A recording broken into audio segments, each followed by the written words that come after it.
প্রিয় দর্শক, সাজ্জাদ কাদিরের প্রীতি নিন, শুভেচ্ছা নিন। এই মুহূর্তে আপনাদের সামনে কথা বলতে এসেছি, পাকিস্তানের মানচিত্র কি অক্ষত থাকবে নাকি ছিন্ন ভিন্ন হয়ে যাবে, এই প্রসঙ্গটা নিয়ে এই মুহূর্তে আপনাদের সামনে কথা বলতে এসেছি। গত বৃহস্পতিবার থেকে শুক্রবার পর্যন্ত ভারতের খুব তিনজন গুরুত্বপূর্ণ ব্যক্তি তিনটি বার্তা দিয়েছেন। বৃহস্পতিবারে প্রতিরক্ষা মন্ত্রী রাজনাথ সিং বার্তা দিয়েছেন, শুক্রবারে সেনাপ্রধান উপেন্দ্র দ্বিবেদী বার্তা দিয়েছেন, শুক্রবারে আবার নিয়মিত সাপ্তাহিক ব্রিফিংয়ে কাশ্মীর নিয়ে, পিওকে নিয়ে পররাষ্ট্র মন্ত্রণালয়ের মুখপাত্র রণধীর জয়সওয়াল বার্তা দিয়েছেন এবং সেনাপ্রধান কঠোরভাবে বলেছেন যে পাকিস্তানের মানচিত্র নিশ্চিহ্ন করে দেওয়া হবে। আমি প্রথমে বৃহস্পতিবারের ঘটনাটা একটু বলি যে ভারতের প্রতিরক্ষা মন্ত্রী রাজনাথ সিং গুজরাট সীমান্তের কাছে সার্ক্রিক অঞ্চলটিতে কোনো আগ্রাসন দেখলে ভারত ছেড়ে কথা বলবে না। বৃহস্পতিবার পাকিস্তানকে হুঁশিয়ারি দিয়ে এমনটাই বললেন প্রতিরক্ষা মন্ত্রী রাজনাথ সিং। একই সঙ্গে তিনি জানান, ইসলামাবাদ যদি এই অঞ্চলটিতে ক্রমাগত আগ্রাসন দেখাতে থাকে তাহলে ভারত এমন জবাব দেবে যা ভূগোল বদলে দিতে পারে। রাজনাথ সিং ভূগোল বদলে দেবার কথা বললেন বৃহস্পতিবারে। আবার শুক্রবারে সেনাপ্রধান জেনারেল উপেন্দ্র দ্বিবেদী বললেন, পাকিস্তানকে মানচিত্র থেকে মুছে দেব, আর সংযম নয়।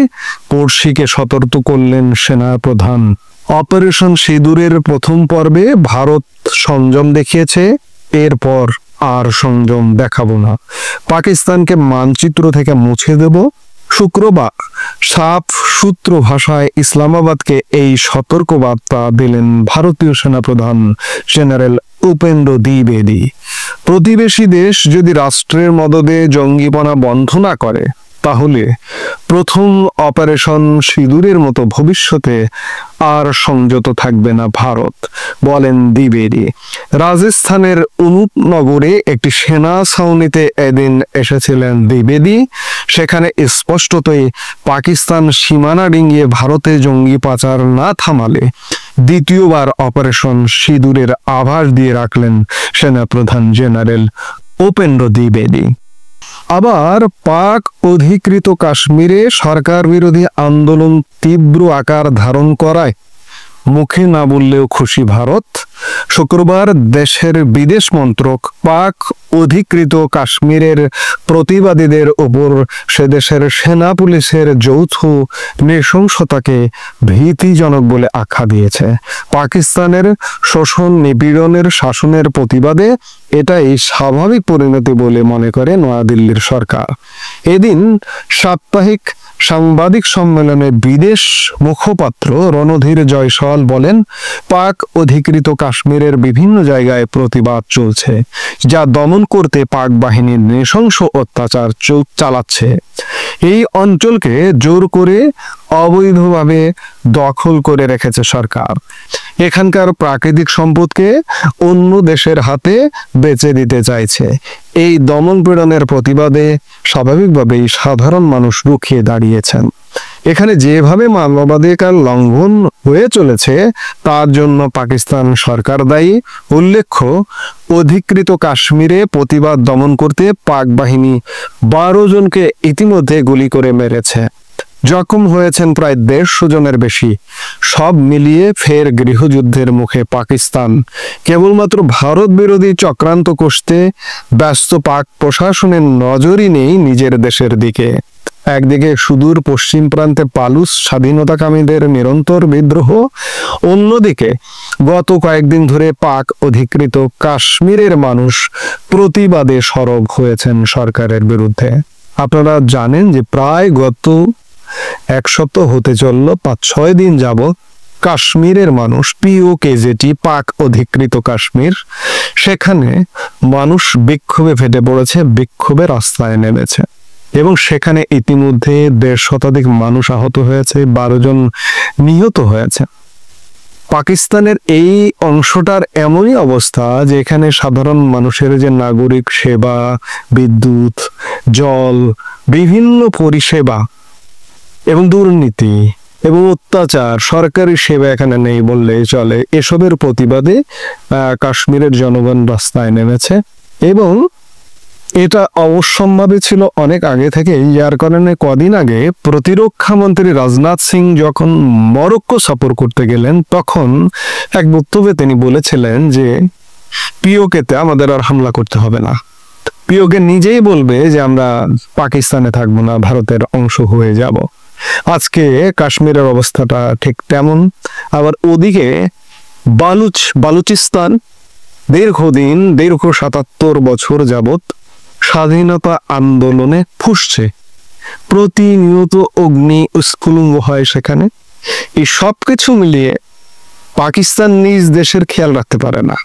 কখনো পিওকে উত্তপ্ত হয়, কখনো বালুচ উত্তপ্ত হয়, কখনো পাকিস্তানের রাজধানী ইসলামাবাদে পর্যন্ত উত্তপ্ততা ছড়িয়ে পড়ে।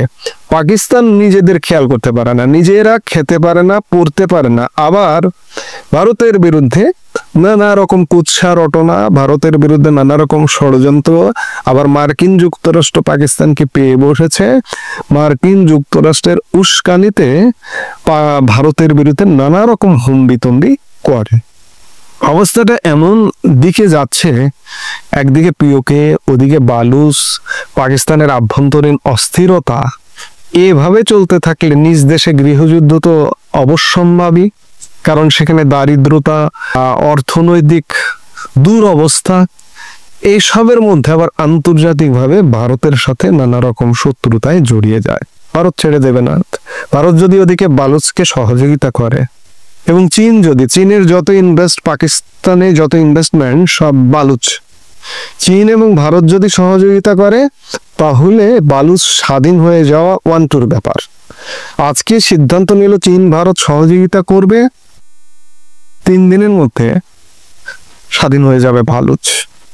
আবার ভারত যদি মনে করে যে পিওকে দখল করবে, 3 দিনের মধ্যে দখল হয়ে যাবে। অর্থাৎ বালুচ যদি স্বাধীন হয়ে যায়, পাকিস্তানের 40%-এর বেশি অংশ, পাকিস্তান এখন যতটুকু আছে তার 60%-এর নিচে নেমে আসবে। এদিকে পিওকে যদি যায় তাহলে অর্ধেক পাকিস্তান নেই। আজকে পাকিস্তানের বিরুদ্ধে প্রতিরক্ষামন্ত্রী রাজনাথ সিং এমন হুঙ্কার দিচ্ছেন কেন? কিংবা সেনাপ্রধান মানচিত্র পাল্টায় দেবেন কেন বলছেন? পাকিস্তান নিজেরাই মহাবিপদে, আবার ভারতের দিকে নানা রকম হুমকি ধুমকি দেয়। পাকিস্তানের যে অবস্থা, পাকিস্তান, আমি যদি এই অঞ্চলটার কথা যদি বলি, দক্ষিণ পূর্ব এশিয়া বা কিংবা পুরো এই যে ইন্দো প্যাসিফিক এরিয়া, এই ইন্দো প্যাসিফিক এরিয়ার উচ্চারণটা আজকাল খুব বেশি, কারণ নয়া নিশানায় পড়েছে মার্কিন যুক্তরাষ্ট্রের, সাম্রাজ্যবাদী মার্কিন যুক্তরাষ্ট্রের এই ইন্দো প্যাসিফিক অঞ্চল। মধ্যপ্রাচ্য থেকে দৃষ্টি তারা এদিকে নিয়ে এসছে, যার কারণে এটি ইন্দো প্যাসিফিক হিসেবে বহুল প্রচারিত পরিচিতি লাভ করেছে। এই ইন্দো প্যাসিফিক অঞ্চলে একমাত্র পাকিস্তান ছাড়া মার্কিন যুক্তরাষ্ট্রের সাম্রাজ্যবাদী গোষ্ঠীতে আর কেউ নেই। ভারত, চীন, রাশিয়া আপনারা আলাদা তাদের জোটবদ্ধ অবস্থা দেখছেন। ওদিকে ব্রিক্স নিয়ে একটা পৃথিবীতে মার্কিন বিরোধী একটা ব্যাপক শক্তি সামর্থ্য নিয়ে একটা জোটের আপনারা নড়াচড়া দেখছেন।